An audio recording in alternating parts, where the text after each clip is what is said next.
నమస్తే అండి. మనం తొలి ఏకాదశి జూలై 6వ తేదీన మనం చేసుకునే పరిహారం.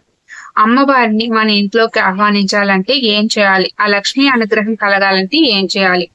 ఒక ప్లేట్ తీసుకొని రాగి గాని, ఇత్తడి గాని, వెండి గాని ప్లేట్ తీసుకొని చక్కగా శుభ్రపరచుకొని దానికి 9 పసుపు, కుంకుమ బొట్లు పెట్టుకొని మధ్యలో తులసి దళాల్ని పరిచి కొంచెం పచ్చ కర్పూరాన్ని మధ్యలో వేయండి. వేసిన తర్వాత ఆ ప్లేట్‌ని తీసుకొని వెళ్లి మీరు సింహద్వారానికి బయటననేది పెట్టేయండి. పెట్టి ఒక గంట సేపు అలా ఉంచి తర్వాత తీసుకొని వచ్చి పూజ గదిలో పెట్టి మీరు పూజా కార్యక్రమం అంతా ముగించుకొని రాత్రంతా ప్లేట్‌ని అలాగే ఉంచేసి మరుసటి రోజు తులసి దళాల్ని ఎవరు తొక్కని చోట గాని, పారే నీటిలో గాని వేసేసి పచ్చ కర్పూరాన్ని బీరువాలో గాని, లాకర్‌లో గాని పెట్టుకోండి. ఈ విధమైన పరిహారం చేయడం వల్ల ఆ లక్ష్మీ అనుగ్రహం మన ఇంట్లోకి పరిపూర్ణంగా ప్రవేశిస్తుంది.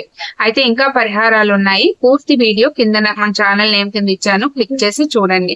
మన శ్రీ పంచమి పూజా నెట్స్ లో అన్ని రకాల పూజా సామాగ్రి అవైలబుల్ ఉంది. ఇంట్రెస్ట్ ఉంటే స్క్రీన్ మీద నెంబర్ కి లేదు అంటే వెబ్సైట్ లో కూడా వెళ్ళి ఆర్డర్ చేసుకోవచ్చు. స్వస్తి.